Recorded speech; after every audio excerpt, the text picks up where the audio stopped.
നമ്മളെല്ലാവരും LSS എക്സാമിന്റെ തിരക്കിലാണെന്ന് മിസ്സിന് അറിയാം. അപ്പൊ LSS ഇതാ ഇങ്ങ് ഓടി എത്തിയിട്ടുണ്ട്. അപ്പൊ നമുക്കും അതിന്റെ കൂടെ തന്നെ ഓടണ്ടേ? അതിന്റെ കൂടെ ഓടിയാൽ മതിയോ? അതിന്റെ പുറകിൽ ഓടിയാൽ മതിയോ? പോരാ, LSSന്റെ മുൻപേ നമുക്ക് ഓടിയെത്തണം. Okay, അതിനെല്ലാവരും ready ആയിട്ടിരിക്കുകയല്ലേ? അപ്പം മിസ്സുമാരും സാറന്മാരൊക്കെ ഇവിടെ എൻ്റെ മക്കളെ പഠിപ്പിക്കാൻ വേണ്ടിയുള്ള നെട്ടോട്ടത്തിലാണ്. അപ്പോൾ അതിൻ്റെ കൂടെ ഓടാൻ എല്ലാവരും റെഡിയല്ലേ? അപ്പോൾ മിസ് ഇന്ന് വന്നിട്ടുള്ളത് 1-2 ഇമ്പോർട്ടൻറ്റ് ക്വസ്റ്റ്യനുമായിട്ടാണ്. ഓക്കെ അല്ലേ എല്ലാവരും? അപ്പം നമുക്ക് നോക്കിയാലോ ഏതാണ് ആ ക്വസ്റ്റ്യൻ എന്ന്. നമ്മൾ ഹാപ്പിയായി എനർജറ്റിക് ആയിട്ട് സ്റ്റാർട്ട് ചെയ്യാം. ഓക്കെ, ഇത് നോക്കിയേ. ഫസ്റ്റ് ക്വസ്റ്റ്യൻ എന്താ നോക്കിയാലോ. The ability of a creature to adapt the condition of the place in which it lives is called. Adaptation ഒക്കെ നമ്മൾ കൃത്യമായിട്ട് പഠിച്ചിട്ടുള്ളതല്ലേ? നമുക്ക് നോക്കിയാലോ. Ecosystem, mutual dependence, adaptation, mutual relation. അതായത് ഒരു ജീവി ജീവിക്കുന്ന സ്ഥലത്തിന്റെ സാഹചര്യങ്ങളുമായി പൊരുത്തപ്പെടാനുള്ള കഴിവിനെ എന്താണ് വിളിക്കുക എന്നാണ് ചോദിച്ചിട്ടുള്ളത്. എന്താ വിളിക്കുക? എൻ്റെ മക്കളൊന്ന് ഓർത്ത് നോക്കിയേ. എല്ലാവരും വീഡിയോ പോസ് ചെയ്ത് കമന്റ് ചെയ്യണം. മിസ് കമന്റ് ചെക്ക് ചെയ്യും. അപ്പൊ ഓക്കെ, ഏതാണ്? യെസ്, അഡാപ്റ്റേഷൻ അല്ലെങ്കിൽ അനുകൂലനം എന്ന് പറയും. എന്താണ് അനുകൂലനം? യെസ്, ഓരോ ജീവികൾക്കും അവരുടേതായ അഡാപ്റ്റേഷൻ ഉണ്ട് അല്ലേ? അവരുടെ ചുറ്റുപാടിൽ ജീവിക്കാൻ വേണ്ടി. ഈ മത്സ്യത്തിന് ഈ ലാൻഡിൽ പിടിച്ചിട്ടാൽ ജീവിക്കാൻ പറ്റുമോ? അവ ജീവിക്കുന്നത് വെള്ളത്തിലാണ്. അപ്പൊ അതിൻ്റെതായ ഒരു അഡാപ്റ്റേഷൻ ആർക്കുണ്ട്? നമ്മുടെ ജലത്തിൽ ജീവിക്കുന്ന ജീവികൾക്കുണ്ട്. നമ്മളെ പിടിച്ച് ഒരു എക്യുപ്മെന്റ്സിന്റെയും സഹായമില്ലാതെ നമ്മളെ പിടിച്ചിട്ട് ജലത്തിലിട്ടാൽ എങ്ങനെയുണ്ടാവും? നമ്മൾ മരിച്ചു പോവില്ലേ? യെസ്, അപ്പൊ നമുക്ക് ലാൻഡിൽ ജീവിക്കാനുള്ള അഡാപ്റ്റേഷൻസ് ആണുള്ളത്. അപ്പോൾ ഓരോ ജീവിക്കും ഓരോ രീതിയിലുള്ള അഡാപ്റ്റേഷൻസ് ഉണ്ട് അല്ലേ? ഈ വുഡ്പെക്കറിന് മരത്തിൽ ഇങ്ങനെ പിടിച്ചു നിൽക്കാനും മരം കൊത്താനും വേണ്ടിയിട്ടുള്ള കൊക്കുകളും കാലുകളും ഒക്കെ നൽകിയിട്ടുണ്ട്. ഡക്കിന്റെ കാല് പോലെയാണോ വുഡ്പെക്കറിന്റെ കാല്? അല്ല, ഓരോ ജീവിക്കും അതിൻ്റെതായ അഡാപ്റ്റേഷൻസ് ഉണ്ട്. ആ ഒരു ചുറ്റുപാടിൽ ജീവിക്കാൻ വേണ്ടി ഓരോരുത്തർക്കും എന്തുണ്ട്? യെസ്, അഡാപ്റ്റേഷൻസ് ഉണ്ട്. അപ്പോൾ അടുത്ത ക്വസ്റ്റ്യൻസ് നോക്കിയാലോ. Which one of the following art form of Kerala? നമ്മുടെ ആർട്ട് ഫോം ഏതാണെന്നാണ് ചോദിച്ചിട്ടുള്ളത്. എല്ലാവരും കമന്റ് ചെയ്യണം. മിസ് നോക്കും. ഏതാണ് ആർട്ട് ഫോം? യെസ്, കഥകളി. ഏതാണ്? കഥകളി. നമ്മുടെ സ്വന്തം കേരളത്തിന്റെ തനത് കലാരൂപമാണ് ഏത്? നമ്മുടെ കഥകളി അല്ലേ? എല്ലാവരും, എൻ്റെ മക്കൾ എല്ലാവരും കഥകളി കണ്ടിട്ടുണ്ടാവുമല്ലോ. അപ്പൊ കഥകളി ഇഷ്ടമല്ലേ? അപ്പൊ ഇഷ്ടമുള്ള കഥകളിയെ കുറിച്ച് നമുക്കൊന്ന് പഠിച്ചാലോ. യെസ്, നമ്മുടെ സ്വന്തം കേരളത്തിന്റെ തനത് കലാരൂപമാണ് എന്ത്? ഈ കഥകളി എന്ന് പറഞ്ഞു കഴിഞ്ഞാൽ നൃത്തത്തിനായാലും നാട്യത്തിനായാലും മുദ്രകൾക്കായാലും എല്ലാറ്റിനും ഒരുപോലെ പ്രാധാന്യമുള്ള ഒരു കലാരൂപം കൂടിയാണ് നമ്മുടെ Kathakali. Yes, Kathakali is an art form of Kerala. In which in Kathakali, dance, acting, music and the mudra are equally important. എല്ലാറ്റിനും ഈക്വലി ഇമ്പോർട്ടൻ്റ് ആണ് അല്ലേ? അപ്പോൾ കഥകളി എന്താണ്? നമ്മുടെ തനത് കലാരൂപമാണ്. യെസ്, അപ്പൊ ഇതാരാ? ഇതെന്താ? ഇതെന്റെ മക്കൾ എന്തായാലും കണ്ടിട്ടുണ്ടാവും. എന്താണിത്?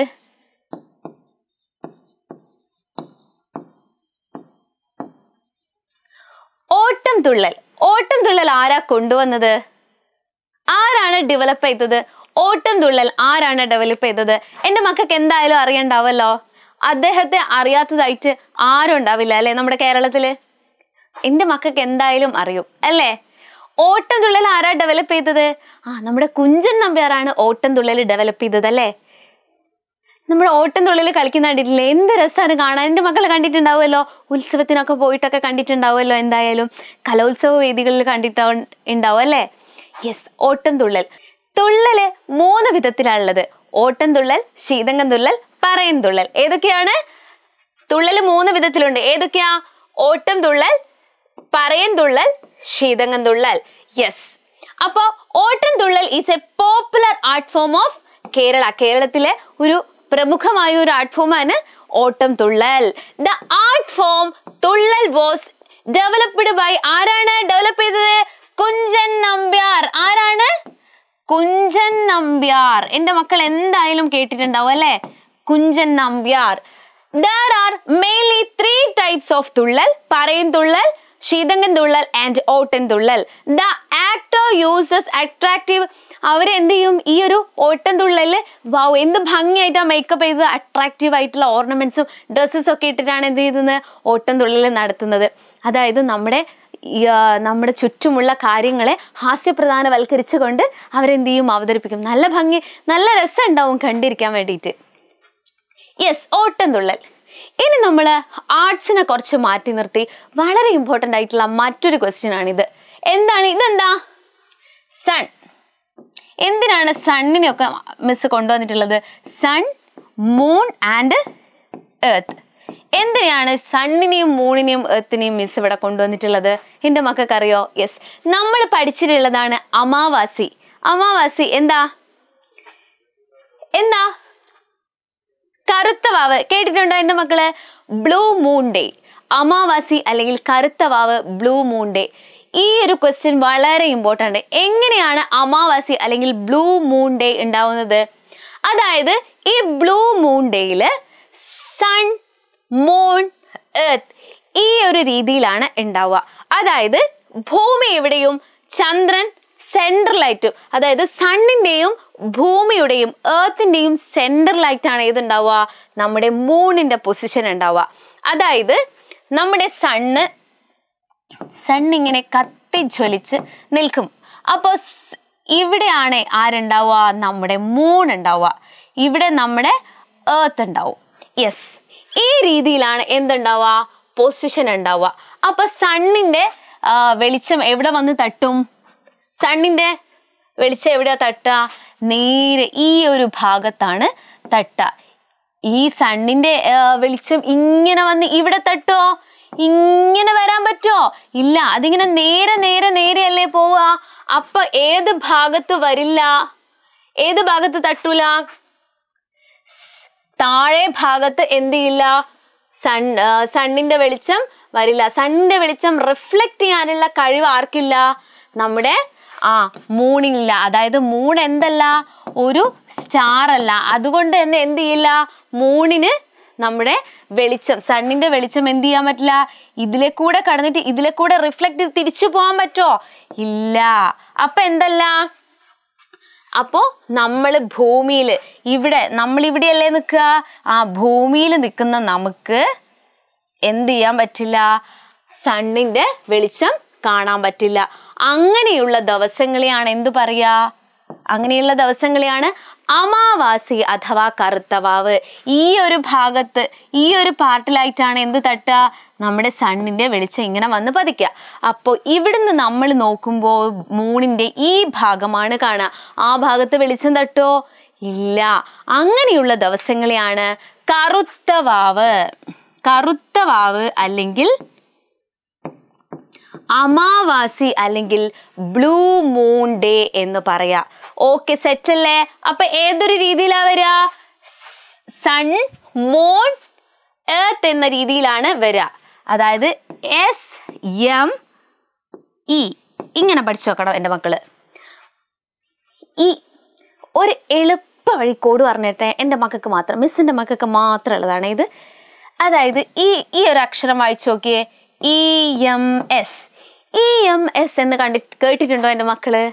നമ്മുടെ ആദ്യത്തെ മുഖ്യമന്ത്രിയുടെ പേരാണ് EMS. അദ്ദേഹം ഇപ്പൊ ജീവിച്ചിരിപ്പുണ്ടോ? അദ്ദേഹം ഇപ്പൊ ജീവിച്ചിരിപ്പില്ല. നമുക്ക് മൂണിനെ കാണാൻ പറ്റുമോ? മൂണിനെ കാണാൻ പറ്റില്ല. EMS അദ്ദേഹം ഇപ്പൊ ജീവിച്ചിരിപ്പുണ്ടോ? ജീവിച്ചിരിപ്പില്ല.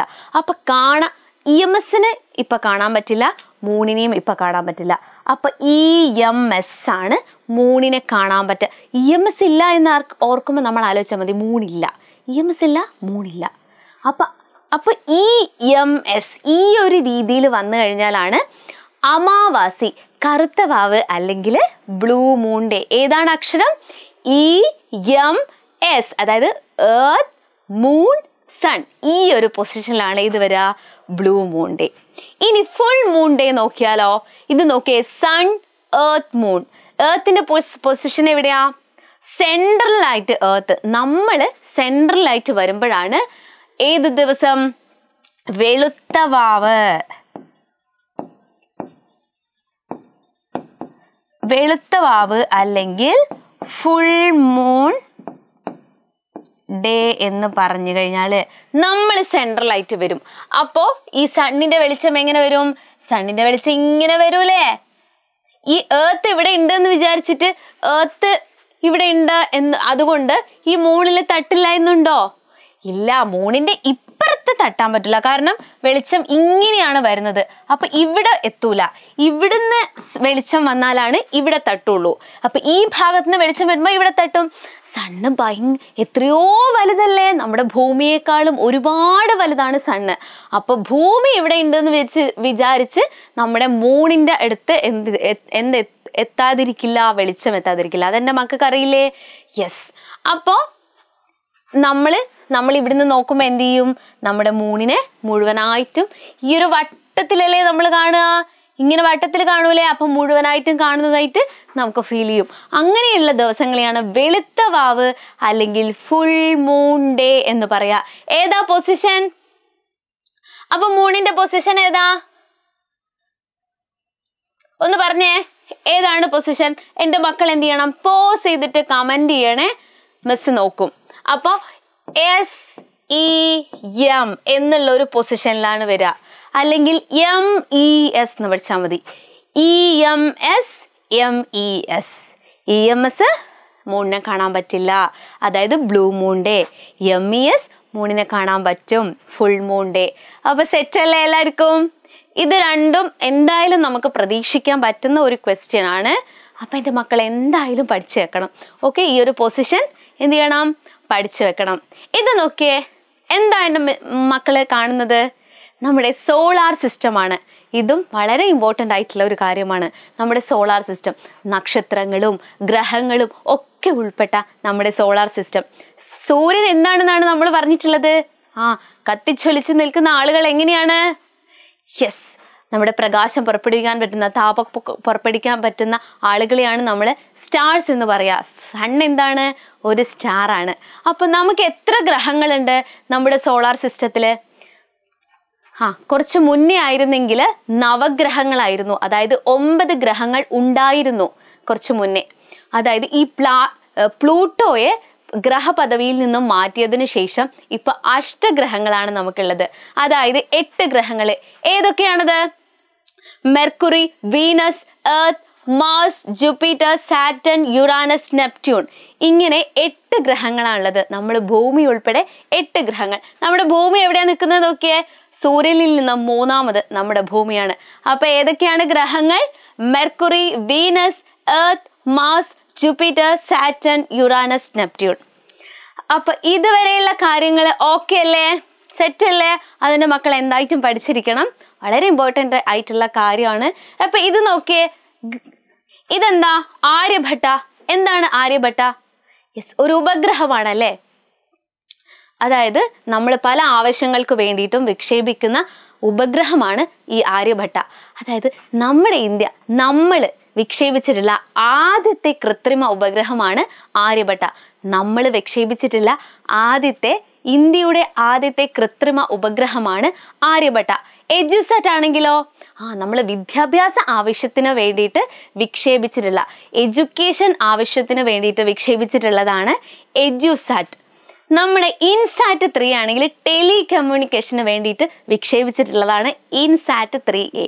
ടെലികമ്മ്യൂണിക്കേഷൻ, വാർത്താവിനിമയത്തിന് വേണ്ടിയിട്ട് വിക്ഷേപിച്ചിട്ടുള്ളതാണ് ഇത് നമ്മുടെ ഇൻസാറ്റ് 3A. അപ്പൊ നമ്മൾ ലോകത്തിൽ ആദ്യമായിട്ട് വിക്ഷേപിച്ച ഒരു കൃത്രിമ ഉപഗ്രഹം ഉണ്ട്. ഏതാണെന്നറിയോ? മക്കൾ എന്ത് ചെയ്യണം? വീഡിയോ പോസ് ചെയ്തിട്ട് കമന്റ് ചെയ്യണം. ഓക്കെ അല്ലേ? നോക്കുവേ. ഓക്കെ, നമ്മുടെ ലോകത്തിലെ നമ്മൾ ആദ്യമായിട്ട് വിക്ഷേപിച്ച കൃത്രിമ ഉപഗ്രഹമാണ് സ്പുട്നിക് 1. അപ്പൊ ഇന്ത്യ ആദ്യമായിട്ട് വിക്ഷേപിച്ചതാണെങ്കിൽ ആര്യഭട്ട.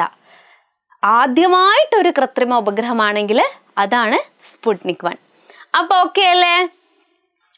യെസ്, ഇതുവരെയുള്ള കാര്യങ്ങളൊക്കെ സെറ്റ് അല്ലേ? അപ്പൊ ഈ പറഞ്ഞിട്ടുള്ള ഇത് കുറച്ച് ഇമ്പോർട്ടൻറ്റ് ക്വസ്റ്റ്യൻസ് ആണ്. ഈ കാര്യങ്ങളൊക്കെ കൃത്യമായിട്ട് എൻ്റെ മക്കൾ പഠിച്ചു വെക്കണം. അപ്പം LSS എക്സാമിങ് എത്തിയിട്ടുണ്ട്. അപ്പം എല്ലാ കാര്യങ്ങളും നമ്മളെ ക്ലാസ്സുകളൊക്കെ കൃത്യമായിട്ട് കണ്ടിട്ട് അന്നുള്ള കാര്യങ്ങളൊക്കെ അന്ന് തന്നെ പഠിച്ചു പോയി കഴിഞ്ഞാൽ നമുക്ക് LSS എന്ത് ചെയ്യാൻ പറ്റും? സെറ്റാക്കാൻ പറ്റും. അപ്പം ഇനിയും ഇമ്പോർട്ടൻ്റ് ആയിട്ടുള്ള ക്വസ്റ്റ്യൻസുമായിട്ട് ഇനിയും വരും. അപ്പോൾ അതുവരേക്കും ബൈ.